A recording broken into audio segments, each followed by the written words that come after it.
दोस्तों नमस्कार।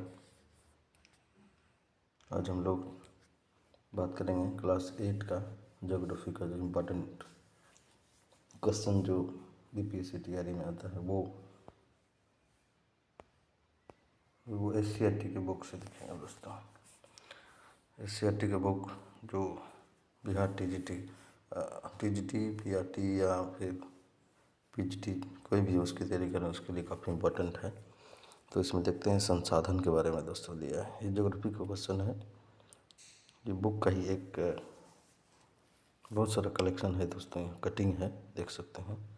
देखिए तरह तरह का कटिंग है। यहाँ पे हम इम्पोर्टेंट जो क्वेश्चन बन सकता है इसका ये कलेक्शन है। आज हम लोग इसके बारे में डिस्कस करेंगे जो मेरे ख्याल से ये काफ़ी इम्पोर्टेंट है। यहीं से बहुत सारा क्वेश्चन हर एक बार आता है। तो देखते हैं दोस्तों।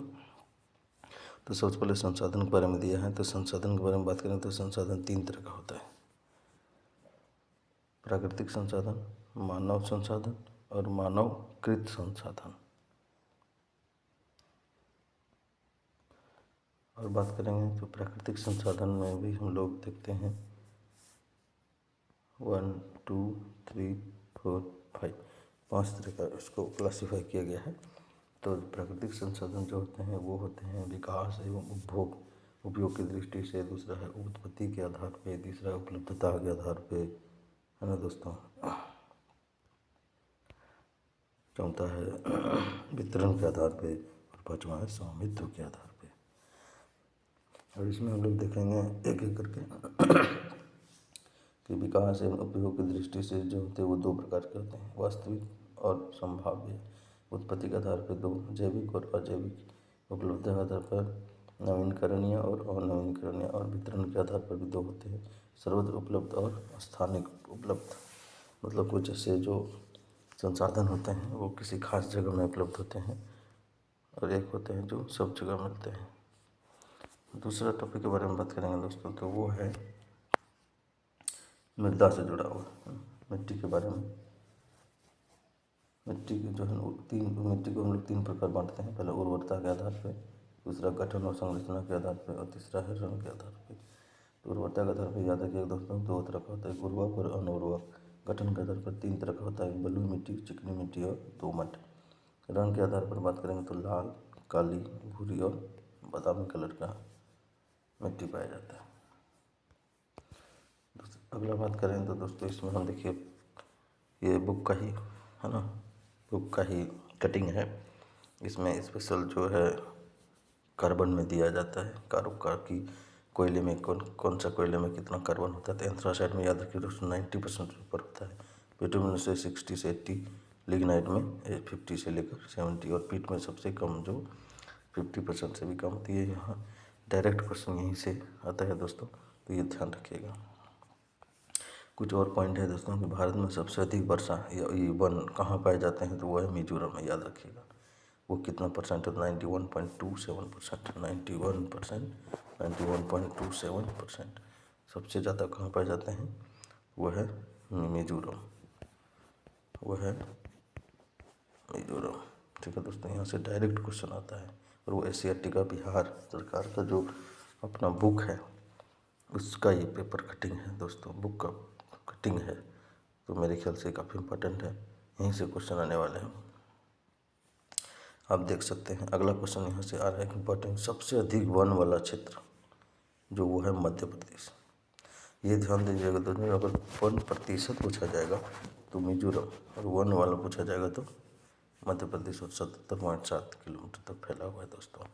अगला टॉपिक जो है ज्योग्राफी का वो है कौन से फसल में कितना टेम्परेचर का तापमान चाहिए, कितना बारिश, कितना सेंटीमीटर तक बारिश चाहिए और कौन सा मिट्टी उपलब्ध होना चाहिए, इसके बारे में दोस्तों। इसमें थोड़ा सा प्रॉब्लम हुआ है दोस्तों कि अच्छा कटिंग नहीं कटा हुआ है। ठीक है, तो सबसे पहले बात करते हैं धान के बारे में। धान के बारे में 200 याद रखिएगा दोस्तों, इसमें 25 डिग्री से ऊपर चाहिए टेम्परेचर। डायरेक्ट क्वेश्चन आता है यहाँ पर कि धान के लिए औसत तापमान कितनी की आवश्यकता है, आंसर क्या होगा 25 डिग्री। दूसरा है दोस्तों कि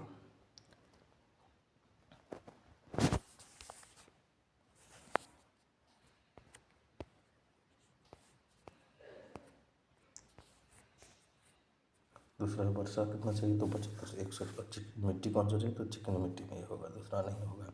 दूसरा गेहूँ के बारे में दोस्तों, गेहूँ में 10 से 15% चाहिए बुआई के समय और 20 से 25% चाहिए कटाई के समय में। और बारिश की बात करूँ तो 50 से 75 सेंटीमीटर उसको चाहिए। और मिट्टी कैसा चाहिए, दोमट मिट्टी। यहाँ से डायरेक्ट क्वेश्चन आता है दोस्तों। तीसरा है ज्वार। ज्वार के बारे में अधिक बहुत ज़्यादा तापमान चाहिए और कम वर्षा चाहिए, लेकिन मिट्टी कैसा लाल और पीला में होगा।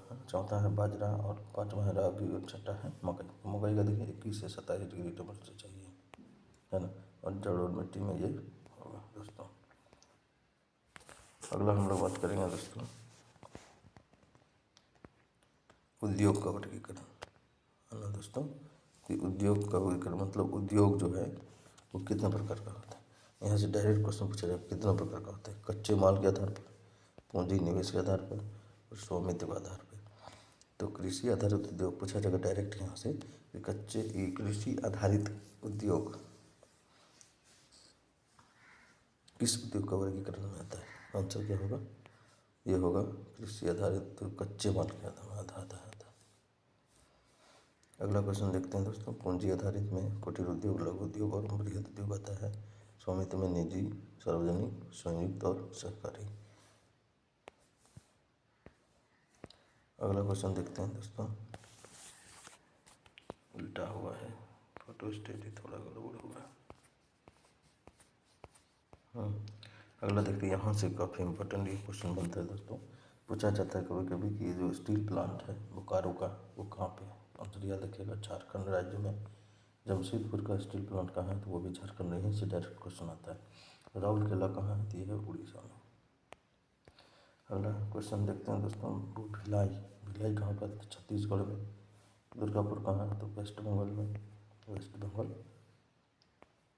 और तीसरा का बात करें बर्नपुर, ये कहाँ है, ये भी पश्चिम बंगाल में दोस्तों। विजयनगर ये कहाँ पे है, विजयनगर हॉस्पिट कर्नाटक में। सेलम कहाँ पे रहती है तमिलनाडु में, सेलम तमिलनाडु में। और एक है लास्ट दोस्तों भद्रावती, ये कहाँ है, कर्नाटक में। यहीं से डायरेक्ट क्वेश्चन आता है दोस्तों। अब यहाँ से कुछ इंपॉर्टेंट क्वेश्चन आएगा दोस्तों कि पूछा जाएगा कि बोकारो स्टील प्लांट का स्थापना कब हुआ था। आंसर क्या होगा, 1972। उसको किसकी मदद से किया था, तो सोवियत संघ। और किस राज्य में, तो झारखंड। जमशेदपुर का स्थापना कब हुआ था, तो 1907। ये निजी क्षेत्र का है और कहाँ पर है, तो झारखंड में। भिलाई का कहाँ पे है, 1957 में हुआ था स्थापना। कहाँ पे, तो छत्तीसगढ़ और सोवियत संघ की मदद से। अगला बात करें दोस्तों, तो राउरकेला ये कहाँ पे है, तो 1959 में इसका हुआ था। और दुर्गापुर का भी 1959 में ही हुआ था। ब्रिटेन की मदद से, ये जर्मनी की मदद से, ये पश्चिम बंगाल में, ये उड़ीसा में है। सलेम, ये सेल जिसको बोलते हैं, ये कहाँ कब हुआ था, तो 1982 में। और ये तमिलनाडु में, कहाँ पे है, तमिलनाडु में। दूसरा है दोस्तों विशाखापट्टनम, ये 1972 में, ये निजी क्षेत्र का है और आंध्र प्रदेश में है ये दोस्तों। भद्रावती कहाँ है, तो ये 1923 में और ये कर्नाटक में। बर्नपुर ये तो 1890 और 1913 के बीच में बनकर तैयार हुआ था। और ये है कहाँ पे, तो याद रखिएगा पश्चिम बंगाल में। कहाँ पे है। अगला कुछ एक कटिंग है दोस्तों, यहाँ से डायरेक्ट क्वेश्चन पूछता है सूती वस्त्र का केंद्र कहाँ है, तो मुंबई है, सूरत है, अहमदाबाद है, कोयम्बटूर है, लखनऊ है। यहाँ से डायरेक्ट क्वेश्चन आता है। और वो एस.सी.आर.टी का बुक है, बिहार सरकार का जो बुक अपना बुक है, उससे यहीं से क्वेश्चन आने वाला है, जो कि PSC Tier 3 का जो 4 का जो हम लोग तैयारी करते हैं, है ना, इसमें से इम्पोर्टेंट क्वेश्चन यहीं से आएगा दोस्तों, देख लीजिएगा आप लोग। अगला है ऊनी वस्त्र। ऊनी वस्त्र ये कहाँ मिलता है, तो लुधियाना, लेह, कानपुर और कश्मीर में मिलता है। सिल्क वस्त्र बिहार में कहाँ मिलता है, तो ये है भागलपुर। इम्पोर्टेंट है, यहाँ से पूछा जाएगा सिल्क वस्त्र बिहार कैसे कौन से जिले में मिलता है, तो आंसर क्या होगा, भागलपुर, कर्नाटक, वाराणसी, असम, तमिलनाडु और केरल में मिलता है। ठीक है दोस्तों। अगला है सिलाई वस्त्र, ये कहाँ मिलता है, सबसे ज़्यादा कोलकाता और दिल्ली में मिलता है। अब यहाँ पर एक इम्पोर्टेंट टॉपिक है दोस्तों, एक्सप्रेस वे के बारे में। बहुत अक्सर देखा जाता है एक्सप्रेस वे का हो सकता है क्वेश्चन आ जाए। है ना। इसका इतिहास के बारे में तो 1974 में भारत में एक्सप्रेस वे नामक की शुरुआत किया गया था।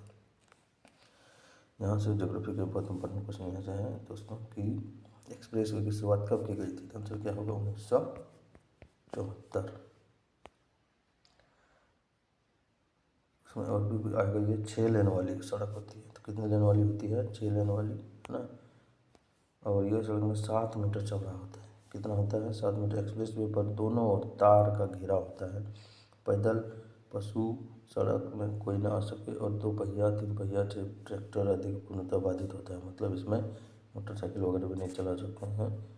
निश्चित दूरी पर शौचालय पेट्रोल ये सब सारा चीज़ हो सुविधा होती है। मेडिकल एक्सप्रेस में दोनों तरफ वृक्ष लगे होते हैं जो काफ़ी इंपॉर्टेंट है ना। अगला दिन लगभग 600 किलोमीटर एक्सप्रेस वे है। पूरे भारत में कितना एक्सप्रेस वे है तो याद रखिएगा लगभग 600 किलोमीटर। पूछा जाएगा देश में 15वें एक्सप्रेस वे है। देश में अभी 15वें एक्सप्रेस वे है और ये कहाँ है तो पश्चिम बंगाल में कोना एक्सप्रेस वे। यहाँ से इम्पोर्टेंट क्वेश्चन बनेगा कि कोना एक्सप्रेस वे कहाँ पे है। तो आंसर क्या होगा वेस्ट बंगाल। और ये 14वां है ना। और अगला है दोस्तों कि देश का है ना सबसे बड़ा गंगा एक्सप्रेस वे कहाँ पर है। ये सबसे बड़ा है जो उत्तर प्रदेश में कहाँ पर है उत्तर प्रदेश में। और इसकी लंबाई पूछा जाए कितना होता है 1000 किलोमीटर है। तो याद रखना दोस्तों यहाँ से भी इंपॉर्टेंट क्वेश्चन बनते हैं। यहाँ से क्वेश्चन डायरेक्ट आ सकता है कि चीन की जनसंख्या कितना है तो 19.4 दशमलव। भारत का कितना है तो 17.5 दशमलव। संयुक्त अमेरिका का 4.5 पूरे, है ना। सबसे ज़्यादा जनसंख्या ये 5 देश हैं इंडोनेशिया और ब्राज़ील लास्ट में 5वां। तो पहला कौन हुआ चीन, दूसरा इंडिया, तीसरा संयुक्त अमेरिका और चौथा इंडोनेशिया और 5वां क्या हुआ ब्राज़ील। अगला का एक टॉपिक देख लेते हैं दोस्तों। वो है हमारा स्टेट में कौन सा सबसे ज़्यादा 10 सर्वाधिक जनसंख्या वाले राज्य पूछा जाएगा। तो सबसे पहले कौन आता है उत्तर प्रदेश, उसके बाद महाराष्ट्र, उसके बाद बिहार। तो बिहार याद रखिएगा दोस्तों जनसंख्या में 3 नंबर पे है। पूछा जाएगा इसकी जनसंख्या कितनी है बिहार की। तो याद रखिएगा दोस्तों 10,38,04,600। 10,38,04,637। अगला कुछ टॉपिक है दोस्तों घनत्व के बारे में कि बिहार का घनत्व कितना है। तो आंसर क्या होगा 1102। पश्चिम बंगाल का कितना है 1129। केरल का कितना है 859। उत्तर प्रदेश का कितना है 821। और हरियाणा तमिलनाडु का है 573 500। सबसे ज़्यादा घनत्व पूछा जाएगा तो यही है बिहार में, अपना बिहार में, है ना। सबसे ज़्यादा है कहाँ पे बिहार में। कुछ यहीं से देखिए बुक बिहार का सर्वाधिक घनत्व वाला जिला पूछा जाएगा तब दोस्तों क्या होगा आंसर शिवहर। क्या होगा शिवहर। और कम घनत्व वाला जिला क्या होगा तो आंसर दोस्तों याद है कैमूर। हम कैमूर की पहाड़ी यहीं पर है। और ये कितना है सबसे ज़्यादा घनत्व वाला जो जिला है शिवहर उसका कितना है 1882। सबसे कम 448। यहाँ से इम्पोर्टेंट क्वेश्चन डायरेक्ट क्वेश्चन आ जाते हैं दोस्तों। फिर बिहार से जुड़ा हुआ है बिहार का लिंगानुपात 916 है। सबसे लिंगानुपात वाला जिला को हम पूछे गोपालगंज। और सबसे कम वाला क्या होगा भागलपुर और मुंगेर दोनों। सबसे कम लिंगानुपात यहाँ पर है। फिर कुछ पॉइंट है दोस्तों यहाँ पर कि भारत में सबसे ज़्यादा साक्षर वाला राज्य कौन है केरल। और बिहार का साक्षरता दर कितना है तो याद रखिएगा 64% रहता है। और सबसे साक्षर जिला पूछेगा बिहार का तो आंसर क्या होगा रोहतास जो 75% से भी ऊपर है। और कम से कम पूर्णिया, है ना। अगला कुछ इम्पोर्टेंट है यहाँ पर दोस्तों वो है ये देखिए, है ना। ज्योग्राफी से जुड़ा हुआ जो है महादेश से सबसे गर्म स्थान है मिद्रावा जो कुवैत में। सबसे ठंडा स्थान है वायुयांश साइबेरिया में। मीठे पानी का झील कहाँ है तो बैकाल झील। सर्वाधिक वर्षा वाला स्थान कहाँ है मानसीराम मेघालय। संसार का छत पामीर को कहते हैं। सभ्यता का पालना एशिया कहते हैं। उगते सूरज का देश जापान। हाथियों का देश थाईलैंड। गोरवाट का मंदिर कहाँ पे तो कंबोडिया में। सबसे ऊंचा रेलमार्ग कहाँ पर है चीन में। ताजमहल कहाँ है भारत में। पूर्व का वेनिस कहाँ है बैंकॉक। समुद्र पर सबसे लंबा पुल चीन में बनाया है। तो इस तरह से हम लोग दोस्तों इसका पूरा रिविजन आप लोग एक बार आराम से अच्छे से कर लीजिएगा। मेरे ख्याल से ये BPSC TRE 3 की 3 को ही देख के इसका हम लोग RTRE 4 की तैयारी जो कर रहे हैं उसके लिए काफ़ी इम्पोर्टेंट होगा दोस्तों। तो थैंक यू सबको, धन्यवाद। और हमारे चैनल को उसको केवल सब्सक्राइब कर लीजिएगा आप लोग दोस्तों। ठीक है, मिलते हैं, बाय।